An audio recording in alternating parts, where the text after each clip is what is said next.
बिस्मिल्लाहिर्रहमानिर्रहीम। आज तक के मुअज़्ज़ज़ नाज़रीन अस्सलाम वालेकुम। अब किस नंबर 146 मुलाहिज़ा फरमाएं। शरीफ के ज़रिए ग्रीस के शोहर ने उसे कुछ अरसे के लिए यहाँ बस्ती में रहने की इजाज़त दे दी थी। उसने बच्चे डेविस को भी शरीफ के ज़रिए ही ग्रीस के पास यहाँ रॉकेट बस्ती में भेज दिया था। ग्रीस बालकोनी में पीढ़ी पर बैठी थी और बेजी से मेहंदी घोलने और लगाने का तरीका सीख रही थी। बेजी उसे तरीका समझाने के साथ साथ चावल भी चुन रही थी। इसी दौरान में नासिर अपनी मेडिकल किट संभाले हुए बरामदे में आ धमका, भाई कंधे की पट्टी बदलवा ले। बदल लो भाई, लेकिन कंधे की पट्टी तो तुमने परसों भी बदली थी। मेरे ख्याल में कंधे से ज्यादा टांग को पट्टी की जरूरत है। कल भी थोड़ा सा खून रिसा है, ये देखो। रुस्तम ने टांग का टुंड नासिर को दिखाते हुए कहा। सफेद पट्टी के ऊपर वाकई थोड़ा सा खून दिखाई दे रहा था।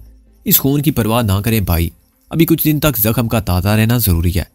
रुस्तम अजीब नजरों से नासिर को देखने लगा। अगर मुझे मालूम ना होता कि तुम वाकई डॉक्टर हो तो जरूर तुम्हें झाड़ पिलाता। मेरी समझ में कुछ नहीं आ रहा। कभी कभी मुझे लगता है कि तुम मुझसे कुछ छुपा रहे हो। क्या मतलब है भाई? इतनी देर में जख्म ठीक हो जाना चाहिए। लगता है कि तुम जानबूझकर जख्म को ताज़ा रखे हुए हो। क्या कोई खास वजह है? कोई खास वजह नहीं है भाई, जख्म बड़ा है इसलिए टाइम ले रहा है। बहरहाल कल जो मैं बैंडेज करूंगा उसमें से खून का रिसाव बिल्कुल नहीं होगा, बेफिक्र रहे। हफ्ते को जब तुम पट्टी कर रहे थे ग्रीस भी जख्म से छेड़छाड़ कर रही थी। उसे क्या परेशानी है? मेरा मतलब है वो क्यों दिलचस्पी लेती है मरहम पट्टी में? दिलचस्पी यही है कि आप जल्द से जल्द ठीक हो जाएं और हम सब मिलकर गा सके, वीर साडा घोड़ी चढ़िया। अब नासिर कभी कभी रुस्तम से बेतकल्लुफ भी हो जाता था। अजमल खान ने कहा, नासिर भाई ये आप क्या कह रहा है?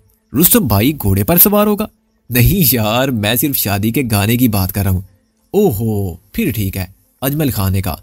जब रुस्तम भाई बिल्कुल ठीक हो जाएगा तो फिर अम इनको अपने साथ इलाका गैर में ले जाएगा। वहां करम एजेंसी में अम इनकी शादी का सालगिरह बड़ी धूमधाम से मनाएगा। वहां पश्तो का एक बड़ा जबरदस्त गाना भी गाएगा इंशाअल्लाह। रुस्तम ने ऊपर बालकोनी में देखा। ग्रीस शानी को खींच तान कर बाहर खुली हवा में ले आई थी। अब वो बेजी की हिदायत के मुताबिक उसके हाथों पर मेहंदी लगाने की फिक्र में थी। शानी और रुस्तम की निगाह एक लम्हे के लिए टकराई। रुस्तम के जिस्म में जैसे अनगिनत शगुफे खिल गए। शानी ने शर्मा कर रुख फेर लिया। रुस्तम को अपनी किस्मत पर यकीन नहीं आ रहा था। जो कुछ हो रहा था वो इनके सानों गुमा में भी ना था। वो जैसे एक तेज बहाव में बहता चला जा रहा था। इस बहाव की तेजी में वो वक्ती तौर पर अपने बहुत से सदमे भी भूल गया था, या यूं कह ले उन सदमों की जागुसल शिद्दत कम हो गई थी। वक्त धीरे धीरे इसकी जिंदगी के अहम तरीन बोर्ड की तरफ सिरक रहा था। मिनट घंटों में और घंटे पैरों में तब्दील होते जा रहे थे। वो घड़ी करीब आ रही थी जिसका गुजर रुस्तम के हसीन तरीन सपनों में भी नहीं हो सकता था। क्या ये सब कुछ हो जाएगा? क्या उसे हासिल करने की खुशी वो झेल सकेगा? ऐसे अनगिनत सवाल इसके दिलो दिमाग में उधम मचा रहे थे। उस रात वो वाकई बीबी और उनकी जिंदगी से बहुत दूर निकल जाना चाहता था, लेकिन जो कुछ हुआ था वो इतना अचानक और नाकाबिले मुज़ाहमत था कि वो देखता ही रह गया। एक नामालूम कशिश ने इतनी शिद्दत से उन्हें एक दूसरे की जानिब खींचा था कि कोई शहरा में नहीं आ सकी थी। वहीं उस खंडर में उस छाजों बरसते पानी के नीचे और उनकी चमकती बिजलियों के इसार में सारे अहदो पैमा हो गए थे। और अब आज से 2 दिन बाद वो अहदो पैमा अमली शक्ल पा रहे थे। ये नासिर के चाचा यानी वालिद का कमाल था कि आज तकरीबन 2 माह गुजर जाने के बावजूद उन्होंने बस्ती वालों पर कुछ जाहिर नहीं होने दिया था।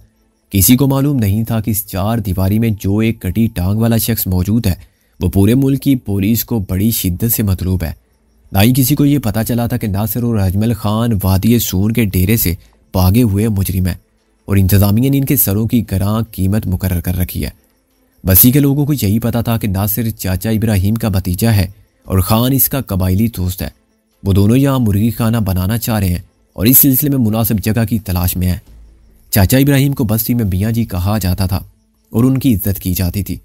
वो यहाँ जड़ी बूटियों को समझने वाले हकीम के फ़राइज़ भी अंजाम देते थे। बस्ती के सादालू मकीनों की तरह यहाँ का मुखिया मलक नूर अब्बासी भी ज़्यादा होशियार चालाक नहीं था।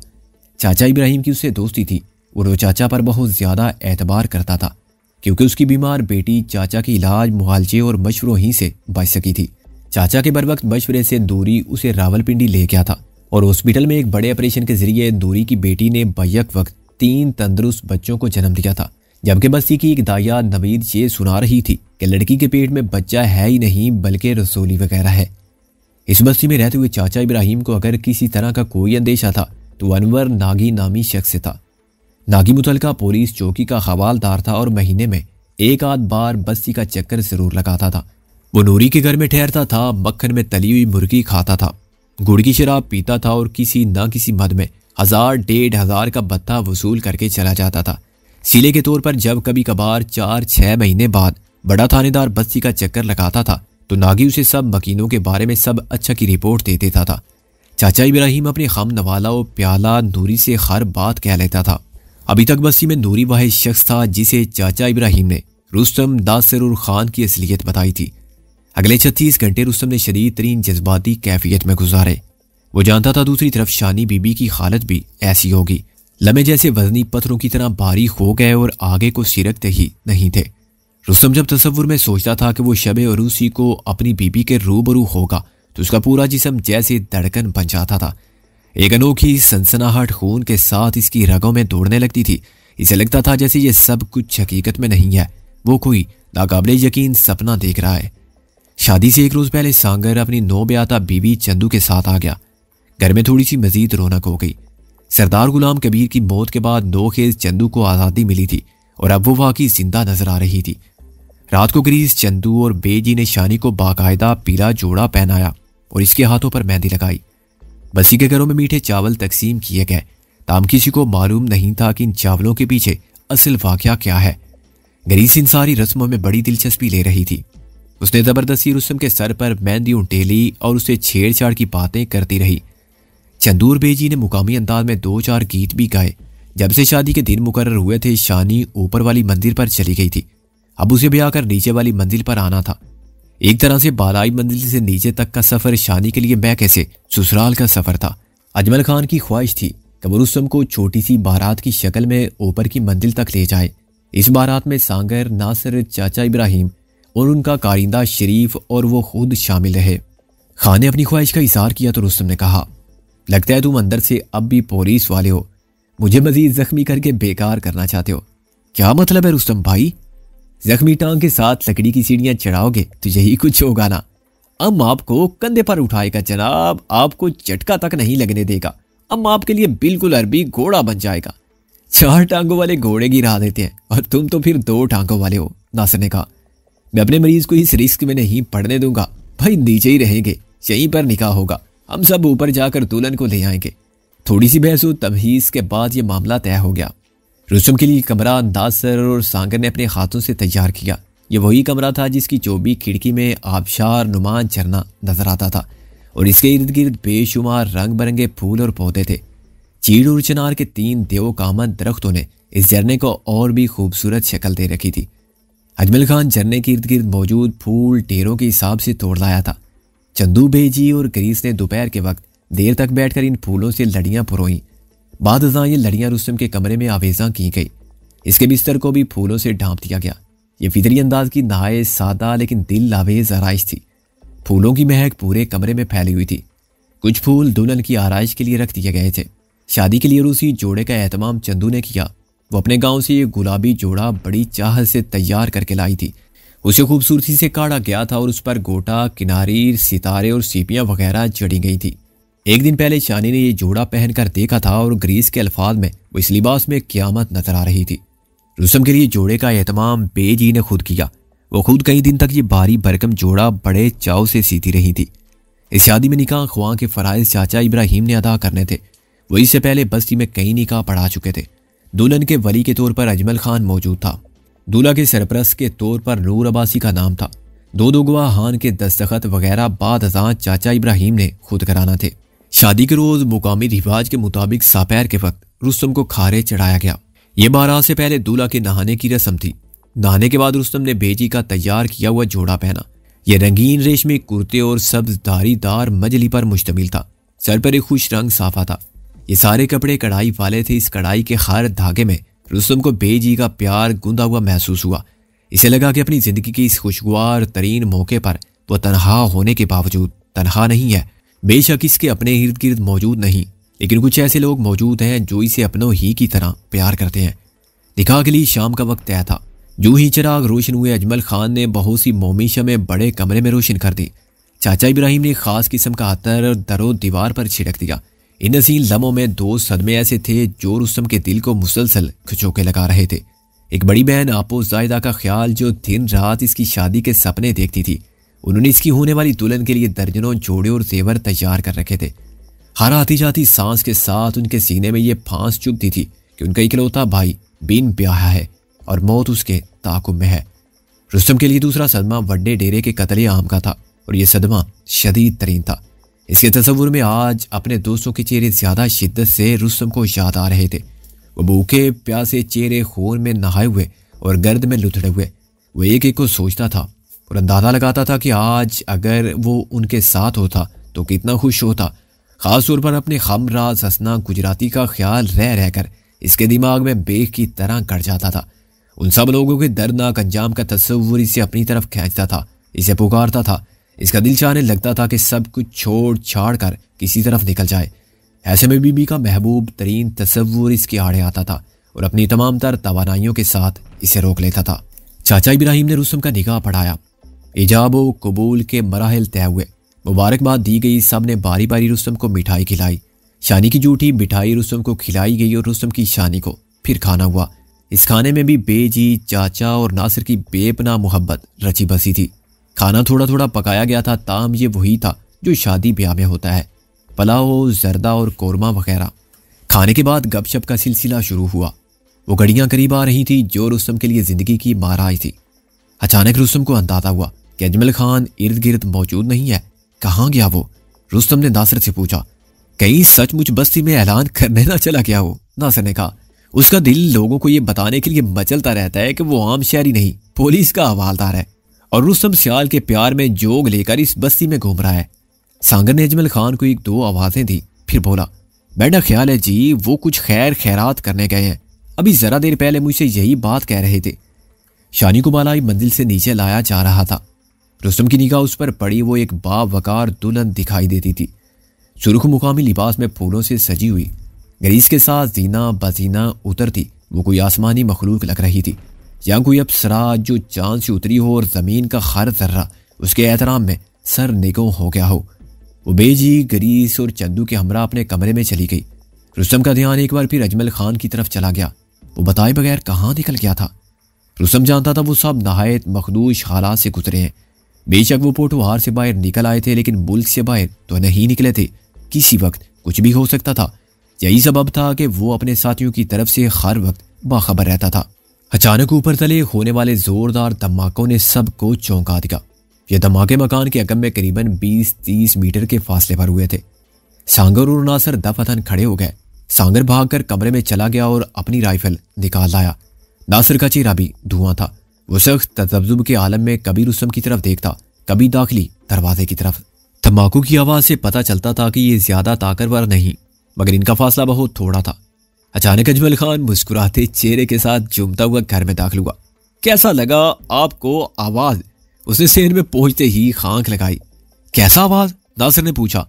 तम्बाकू का आवाज। दरअसल हमको ये खुशी बिल्कुल अधूरा लगता है। शादी हुआ और तम्बाकू का आवाज भी बिल्कुल ना हुआ, ये तो ठीक नहीं है ना जी। हमने बाहर दरख्तों में 2 गोला चलाकर अपना दिल का बुड़ास निकाल लिया। ओए अजमल खान के बच्चे, तुमने तो हमारी जान ही निकाल दी। नासिर ने दांत पीसे और अजमल खान पर झपटा। अजमल खान भागकर सीढ़ियां चढ़ा, मगर ऊपर से ग्रीस उतर रही थी, उसकी वजह से रास्ता रुक गया। नासिर और अजमल में बड़ी बेतकल्फी पैदा हो चुकी थी। नासिर ने अजमल को दबोच लिया और उसे जोर आजमाई करने लगा। अजमल खान के जिस्म में गैंडे की सी बेमहार ताकत थी। नासिर ने सांगर को भी मदद के लिए बुला लिया। ग्रीस इस तिंगा मुश्ती को बड़े खुशू खुजू से देखने लगी। शायद वो इस खैंचा तानी को भी शादी की कोई रस्म समझ रही थी।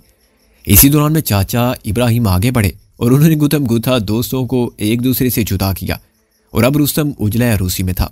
ये रंगों का घेरा था, ये खुशबुओं का हिसार था, ये एक तलिस्माती शब्द थी और ये नाकाबिले बयान साथें थी।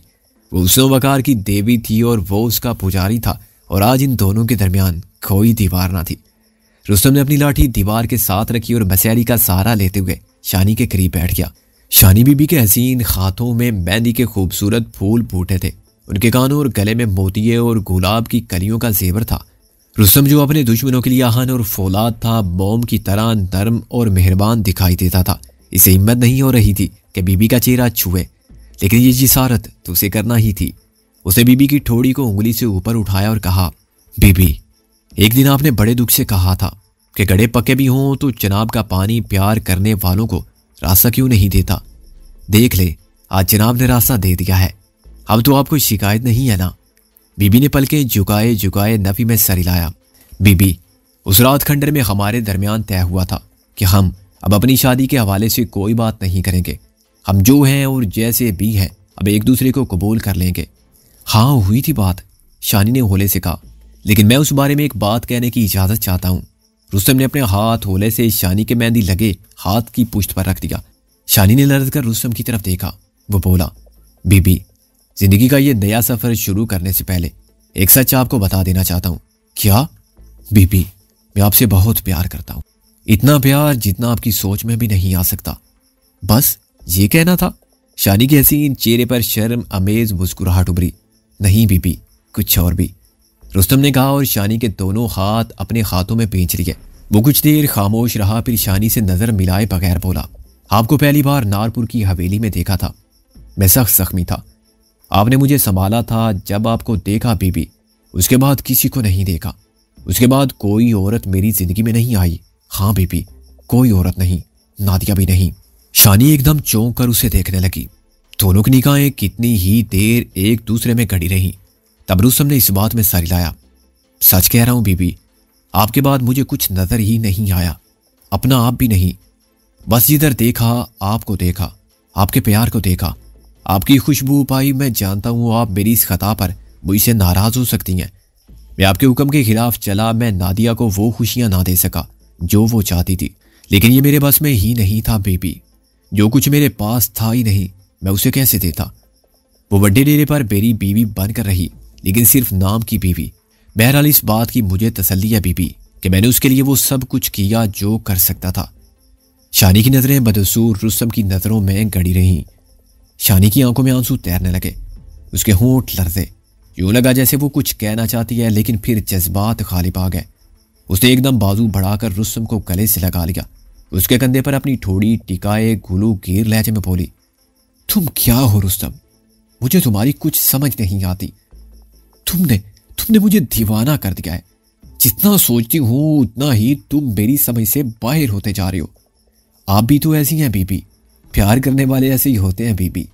रुस्तम ने उसे अपनी बाहों में ले लिया, अपने साथ लगा लिया। वो खुशबूदार रेशम बनकर उसके सीने में समा गई। ऐसी खूबसूरती और वारफतगी थी उसके अंदाज में कि रुस्तम यकलख ततर हवाओं के दोष पर उड़ने लगा। बीबी शायद कुछ और भी कहना चाहती थी, लेकिन अब इसका मौका नहीं रहा था। उसने इंतहा दर्जे की मुलायमत और मोहब्बत से अपनी बीवी को अपने अंदर समो लिया था। वो जैसे जिस्म को नहीं, नाजुक तरीन आबगीनों को छू रहा था, रुखसारों को नहीं, गुलाब की कोमल तरीन पत्तियों को चूम रहा था। वो मोहब्बत कर रहा था, लेकिन अपने आप को भूल रहा था। जिंदगी अपने हसीन तरीन रूप में इस पहाड़ी मकान के फूलों से आरास्ता कमरे में उतर आई थी। शानी की आंखें बंद थी। वो सब कुछ भूल कर अपना जिस्म और अपनी रूह अपने चाहने वाले के हवाले कर चुकी थी। प्यारी मन गई थी, राज दुलारी बन गई थी। उसने अपने महबूब के बैड़े खालों को देख लिया था, उसके पाँव के छालों को भी खिल लिया था। अब वो सरतापा मोहब्बत और सिला थी, उसका खमीरी मोहब्बत और सिला से उठा था। अब वो सरतापा मोहब्बत थी, उसका खमीरी मोहब्बत से उठा था। अगली सुबह धुली और निखरी निखरी थी। रुस्तम ने तकिए से सर उठाया। अभी सूरज तलू नहीं हुआ था। खिड़की से बाहर झरना नुमा आबशार का मदमशोर था। फूलों पर ओस ठहरी हुई थी। नीले आसमान के पेश मंजिर में परिंदों की चहचहाहट सुनाई दे रही थी। आबशार और परिंदों की आवाज़ों की सिवा चार सू खामोशी थी, वही खामोशी जो सुबह की अव्वलीन घड़ियों का खासा होती है। रुस्तम ने देखा कि बीबी बरामदे में एक नवाड़ी कुर्सी पर बैठी थी। बीबी के नम बाल ओढ़नी में छुपे हुए थे। वो जैसे बेध्यानी में अपने मेहंदी लगे पाँव को देख रही थी। बीबी के उजले चेहरे पर एक अजीब सा सकून था, एक ऐसी निकरी निकरी तमानियत जिस पर किसी हसीन तरीन तसव्वुर का शुबा होता था। रुस्तम बड़ी खामोशी और महवियत से अपनी बीबी को देखता रहा। वो सुबह की इस रूह पहली उजाले में बीबी के इस इनामाक को तोड़ना नहीं चाहता था। अगर बीबी मुद्दतों इसी तरह बैठी रहती तो वो भी शायद मुद्दतों उन्हें ऐसे ही देखता रहता। वो जानता था बीबी अपने इज़्दवाजी दौर में बड़े सख्त मरहलों से गुजरी हैं।